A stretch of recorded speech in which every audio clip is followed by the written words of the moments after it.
I need $45,000 by tomorrow morning, my father said, slamming a thick envelope onto the table. Or I am going to prison. He did not say hello. He did not ask how I was. He just pointed at the document in front of me. Sign it. It was a quitclaim deed. He wanted me to sign over the title of my apartment. The only thing my mother had left solely to me. To cover up a loan he had already taken out in my name. I forged a power of attorney, he admitted, his face red. The lender is running a title check tomorrow. If you do not sign this retroactively, they will see I never owned the property. And they will call the police. My brother Nolan sat next to him, refusing to look at me. Please, win, he whispered. If Dad goes to jail, the loan sharks come for me. I gave you life, David roared. I put food on your table. You sign this paper, Winifred, or you are sending your own father to jail. I picked up the pen. If I sign this, I said, is the debt cleared between us? Forever? Just sign the damn paper. I signed my name. I was not signing away a house. I was signing a severance package. David snatched the paper. He did not say thank you. He just marched toward the door. You did the right thing, he threw over his shoulder. For once, the door slammed. I sat in the silence for exactly 10 seconds. Then I pulled out my phone and dialed my chief financial officer. Initiate Project Omega, I said. The bank downgraded David Vance's logistics company to high risk last quarter. Instruct our holding company to offer the bank 60 cents on the dollar to take that toxic asset off their books. Today, David thought he had just stolen $45,000.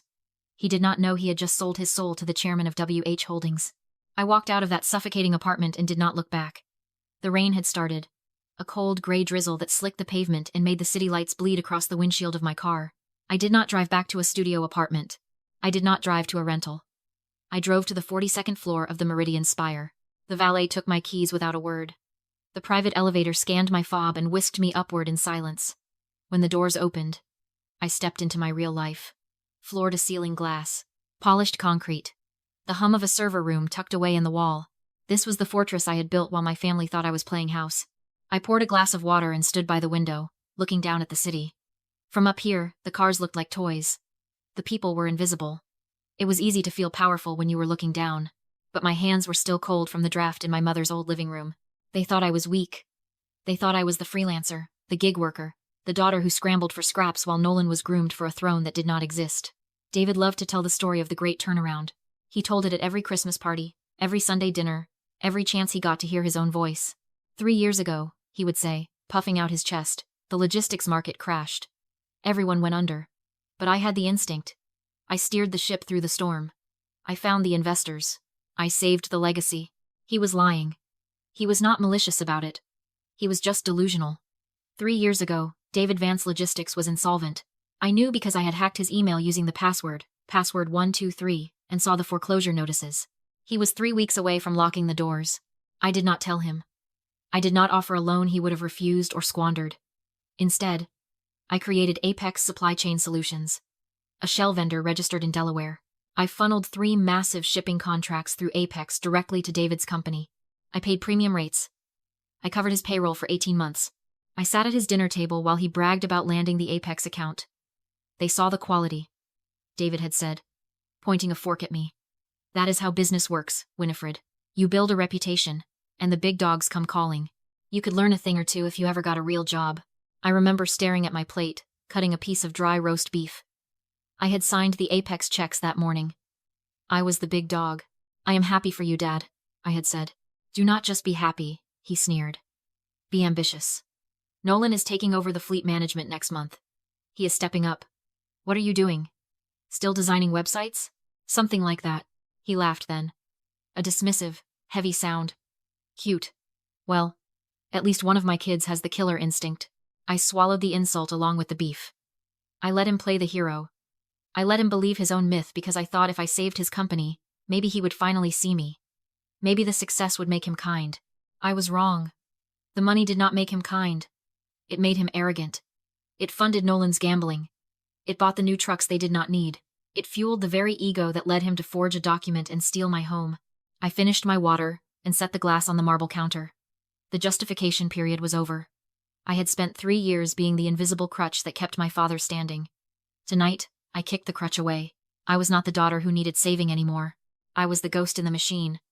And the ghost was done being polite. 1 week later, my phone vibrated with a photo notification. It was Nolan. He was leaning against a brand new Ford F-150 Raptor, slate gray, parked in the driveway of David's rented townhouse. The caption read, "New wheels for the new VP. Success looks good on me." I zoomed in on the image. The paper dealer tags were still on the dashboard.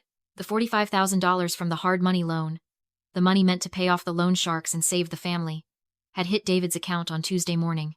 By Friday afternoon, $8,000 of it was sitting in my brother's driveway. They were not paying off debts. They were celebrating a heist. On Sunday night, my phone rang. It was David. I was sitting in my living room, reviewing the acquisition documents my lawyers had finalized that afternoon. I put the phone on speaker and set it on the marble island. "Winifred," David said. His voice was loud, booming, thick with red wine and unearned victory. "You missed a hell of a dinner. Prime rib." Nolan grilled it. "I am sure it was great," I said, turning a page of the contract. "We are celebrating," David continued. "The company is back on track. We cleared the immediate hurdles. I told you. All we needed was a little liquidity. You were so worried about that dusty old apartment, holding on to the past. It served its purpose," I said flatly. "It did." David laughed. "You know, getting rid of that dead weight was the best thing for everyone. It forced us to be aggressive. You could learn a thing or two from your brother's ambition. He walked into the dealership today and negotiated a killer deal. That is how you do business. You project power." I looked at the file on my screen. W.H. Holdings Asset Portfolio.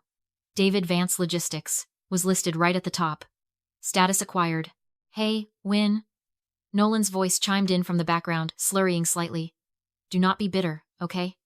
I know you loved that place, but you have to break a few eggs to make an omelet. Thanks for the signature, sis. Really." "Yeah," David added. "We are going to expand the fleet next month. Nolan has big ideas. You stick to your little freelance gigs, sweetheart. Leave the empire building to the men." The background noise was a wash of clinking glasses and laughter. They were so confident. They thought they had outsmarted the system. They thought they had stripped me of my only asset and walked away clean. They had no idea that the hard money loan they took out had triggered a covenant violation in their existing business line of credit. They did not know that the bank, upon seeing the new high-risk lien on the apartment, had panicked. And they definitely did not know that when the bank panicked, they called me. "I am glad you are happy, Dad," I said. "Enjoy the truck, Nolan." "We will," Nolan said. "Maybe I will let you ride in it sometime." I hung up. I looked at the FedEx tracking number on my laptop screen. It was scheduled for delivery tomorrow morning at 9 a.m. It was not a thank you card. It was not a family newsletter. It was a certified letter from W.H. Holdings. A notice of acceleration. Because David had destabilized his collateral by taking out the predatory loan on the apartment, his primary business loan was now in default. As the new note holder, I was not asking for monthly payments anymore. I was calling the entire loan due. They were feasting on the deck of a sinking ship. And I had just ordered the torpedoes. 2 weeks later, the FedEx envelope landed on David's desk at 3 minutes past 9 in the morning. I was not there to see it. But I knew the timestamp because my assistant, Elena, got the delivery notification. She forwarded it to me with a single line. "Package received. The clock is ticking." David did not call me. He called the number on the letterhead, the dedicated line for W.H. Holdings. It routed directly to a voicemail box I had set up the night before. I listened to the message an hour later. "This is David Vance," he said, his voice tight, trying to sound authoritative but slipping into panic. "I received a notice regarding my business line of credit. There must be a mistake. We are fully solvent. The collateral, the apartment, was leveraged strategically. It is a bridge loan. I need to speak to a loan officer immediately." There was no mistake. The letter was a notice of acceleration. When David took out that predatory loan on the apartment, he placed a second lien on an asset that was already pledged as collateral for his primary business loan. That was a covenant violation. A breach of contract. The bank did not want to deal with a messy foreclosure involving hard money lenders. They wanted out. That is why they sold the note to me for pennies on the dollar. Now, as the new note holder, I was not asking for monthly payments. I was calling the entire principal due. $312,000. Payable in 48 hours. By Wednesday afternoon, David's confidence had evaporated. I watched the desperation play out in real-time logs. He applied for 3 emergency business loans online. All were auto-rejected because I had already filed a UCC lien against his accounts receivable. He called his old golfing buddies. They did not pick up. He even tried to call the hard money lender to reverse the apartment deal. But that cash was already gone. Spent on Nolan's truck, and a pile of past due invoices. He was trapped in a box he had built himself. At 4 p.m. on Thursday, an email hit the WH Holdings inbox. Subject: Urgent request for restructuring meeting. The email read, "To the chairman, my firm is facing a temporary liquidity challenge due to aggressive expansion. We have significant assets and a solid fleet. I am requesting a face-to-face meeting to discuss a restructuring agreement. I am confident we can come to terms that benefit everyone." It was classic David. Even when begging for his life, he tried to sound like a tycoon. I dictated the reply to Elena. "Mr. Vance, the chairman is reviewing your file. He is willing to meet tomorrow at 10 a.m. to discuss a potential workout strategy. Be advised, this is your only window to avoid immediate liquidation. Bring all current financials." Elena sent it. David replied in 4 minutes. "Confirmed. My VP and I will be there." I closed my laptop and walked to the window of my penthouse. The city was bright below me, a grid of lights and moving parts. They were coming. David and Nolan were going to put on their best suits. They were going to polish their shoes. They were going to walk into my building believing they were about to con a stranger into saving them one last time. They did not know the chairman was the girl they had left in a dust-filled apartment with nothing but a pen and a broken heart. "Elena," I said, pressing the intercom, "prepare the glass box for tomorrow. And tell security to expect 2 guests. No badges. Escort only." "Understood, Miss Vance." I turned off the lights. The trap was set. At 10 a.m. David and Nolan walked into the fishbowl. It was a masterpiece of intimidation engineering. Suspended in the center of the 42nd floor, the conference room was a cube of flawless, soundproof glass. From inside, you could see the entire operation, the traders, the analysts, the power, but you could not hear a thing. You were on display, stripped of privacy, a specimen in a jar. I watched them from my office monitors. David wore his closing suit, a navy pinstripe that had seen better days. Nolan tugged at a tie that was too tight, sweating already. They sat at the long marble table, arranging their folders, checking their watches, rehearsing the lies they were about to tell a stranger. I waited 5 minutes. Let them marinate. Let them feel the silence of the room. Then I signaled my security chief. "Marcus. Showtime." I walked down the hall.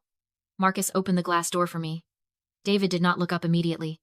He was busy straightening a stack of falsified balance sheets. "Good morning," he said, putting on his best salesman voice. "We appreciate the—" He looked up. The sentence died in his throat. "Winifred?" He blinked, his face twisting into a mask of confusion. "What are you doing here? Did you get a job as a secretary? We are waiting for the chairman. Go get us some coffee." "Black." Nolan snickered, the sound nervous and thin. "Yeah, win. And make it quick. The adults are talking." I did not speak. I walked to the head of the table and sat down. Marcus stepped inside, crossed his arms, and locked the glass door with a heavy, deliberate click. "I am the chairman," I said. David stood up so fast his chair tipped over. "Is this a joke? You think this is funny? I am losing my company, and you are playing dress-up in your boss's office. Get out before I—" "Sit down," I said. My voice was not loud, but it cut through his bluster like a scalpel. I slid a single folder across the marble. W.H. Holdings stands for Winifred Holdings. I bought your debt yesterday. I own the note. I own the liens. I own you." David stared at the folder. His face went from red to a terrifying pale gray. He sank back into his chair.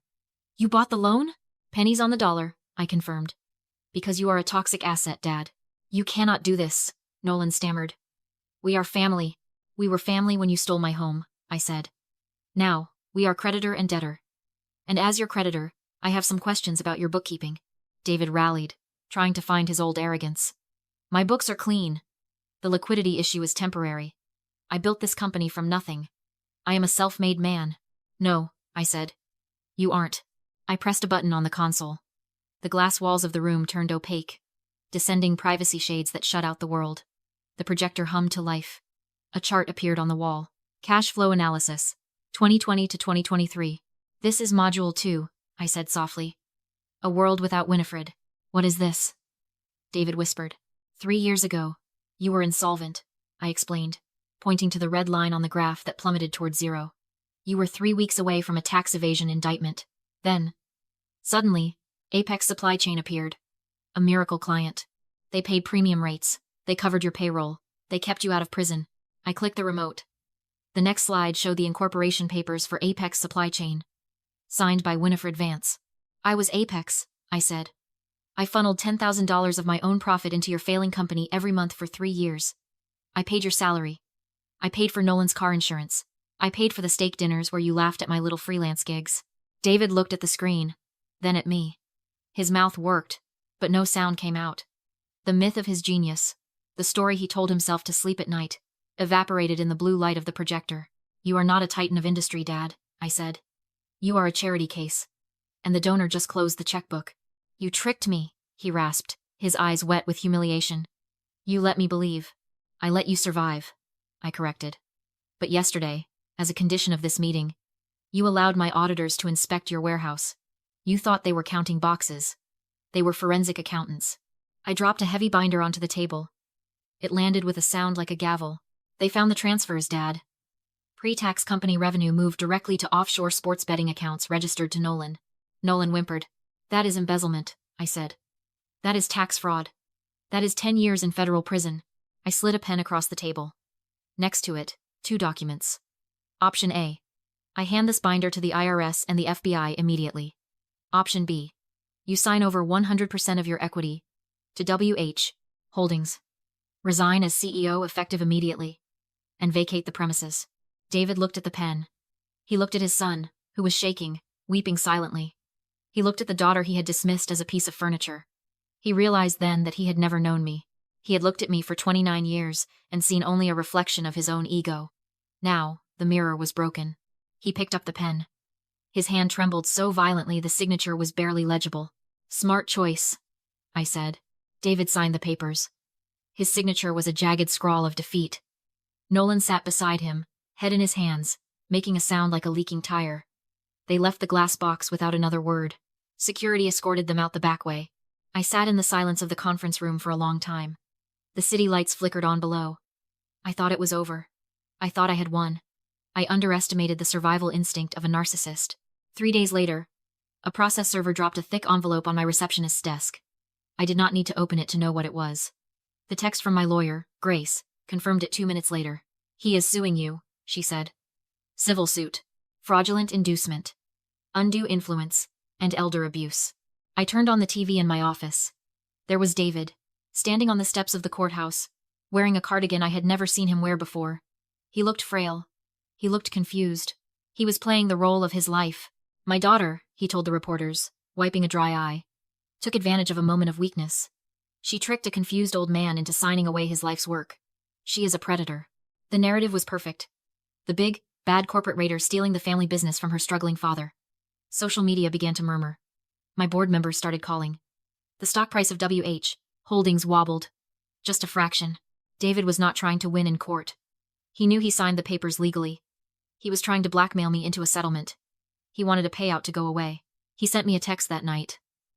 $5 million and I drop the suit. Or, I burn your reputation to the ground. I looked at the message. He thought he was playing chess. He thought he had found a stalemate. He forgot that I had the rest of the audit. The deposition was scheduled for Friday. A neutral conference room at a law firm downtown. David walked in with a strut I had not seen since before the bank froze his assets. He sat across from me, smirking. His lawyer, a cheap shark named Barnes, opened a briefcase. My client is willing to settle, Barnes said, sliding a paper across the table. Return the equity, provide a severance package of $5 million, and issue a public apology. David leaned back, crossing his arms. It is a good deal, Win. Take it. You do not want the world knowing you abuse the elderly. I looked at Grace. She nodded. I did not touch his settlement paper. I reached into my bag and pulled out a single, red USB drive. I placed it in the center of the table. Do you know what piercing the corporate veil means, Dad? I asked. David frowned. Stop with the legal mumbo-jumbo. Pay me. It is a legal concept, I continued, my voice flat. Usually, a corporation protects its owner. If the company goes bankrupt, the owner does not lose his personal house or his savings. That is limited liability. It is a shield. I tapped the USB drive, but that shield only exists if you treat the company like a separate entity. If you mix personal money with business money, if you commingle funds, the law says the company is a sham. The shield breaks. The veil is pierced. David's smirk faltered. So what? I borrowed a little cash. You did not borrow, I said. My forensic accountants went through 5 years of your ledgers. We found the transfers. You took pre-tax revenue, Money that belonged to the IRS and your creditors, and you wired it directly to Nolan's offshore sports betting accounts. You paid for your girlfriend's condo in Boca with the payroll account. I opened the file folder I had brought. I laid out the wire transfer receipts. This is tax fraud, Dad. This is embezzlement. And because you commingled funds, you have pierced the corporate veil. I leaned forward. That means the company's debts. The $5 million you owe the bank, the vendors, the IRS, are no longer corporate debts. They are your debts. Personal. Unlimited. David looked at his lawyer. Barnes was pale. He was closing his briefcase. He knew. The IRS has already been notified, I said. This USB drive is currently on the desk of a special agent in the Criminal Investigation Division. You are not suing me for a settlement, Dad. You are about to be indicted for federal tax evasion. David made a noise. A choked, wet sound. He looked at the door, as if expecting the police to burst in right then. You called the IRS? He whispered. I am your father, and I am the creditor you tried to blackmail. I said. The lawsuit is dead. The settlement is dead. And so is your freedom. Barnes stood up. I cannot represent you in a criminal matter, Mr. Vance. I am withdrawing as counsel. He walked out. David sat alone at the table. The silence was heavy, absolute. The frail old man act was gone. The tycoon was gone. All that was left was a criminal waiting for the handcuffs. Why? He asked. Tears finally spilling over. Real tears this time. Why do you hate me this much? I do not hate you, I said, standing up. I just stopped paying for your mistakes. I walked out of the room. I left him there with the USB drive and the wreckage of his own greed. He had tried to use the law to trap me. Instead, he had walked into the only prison I could not save him from. 1 month later, the silence was absolute. David traded his corner office for a public defender. The IRS indictment came down on a Tuesday. Sweeping and undeniable. He was facing federal charges for tax evasion, wire fraud, and embezzlement. The bankruptcy court seized his remaining personal assets before the criminal trial even began. Nolan fared no better. They towed his truck from the driveway while he watched from the window. The asset forfeiture team did not care about his excuses. He lost the vehicle, the apartment, and the last shred of his unearned pride. I did not go to the arraignment. I did not read the articles. I had other business to attend to. I stood in the center of the living room. The air smelled of fresh primer and lemon oil. The lender had accepted my cash offer before the foreclosure sign even hit the lawn. My mother's apartment was mine again, legally, irrevocably. The dusty table where David had slammed his fist was gone. The peeling wallpaper was stripped away. I ran my hand along the wall. I had painted it a soft robin's egg blue, the color my mother had always wanted but David had called wasteful. It looked perfect. I sat on the floor, my back against the fresh paint, and opened my laptop. There was one folder left on my desktop labeled Family. Inside were the wire transfers, the forensic audit, the recordings, the years of proof that I had been their safety net while they treated me like a snare. I did not hesitate. I selected the folder. I dragged it to the trash. I emptied the bin. Delete. The screen blinked, and the file vanished. I pulled out my phone. 3 blocked numbers still sat in my recents list. I cleared the history. For 29 years, I had carried the weight of their expectations, their debts, and their cruelty. I had believed that if I just carried enough of it, they would eventually love me. I stood up and walked to the window. The sun was breaking through the clouds, washing the street below in a clean, golden light. I opened the window and let the breeze hit my face. It tasted like rain and freedom. Family is who protects you, not who holds you hostage. If you are the one breaking the cycle, do not look back. The view ahead is beautiful.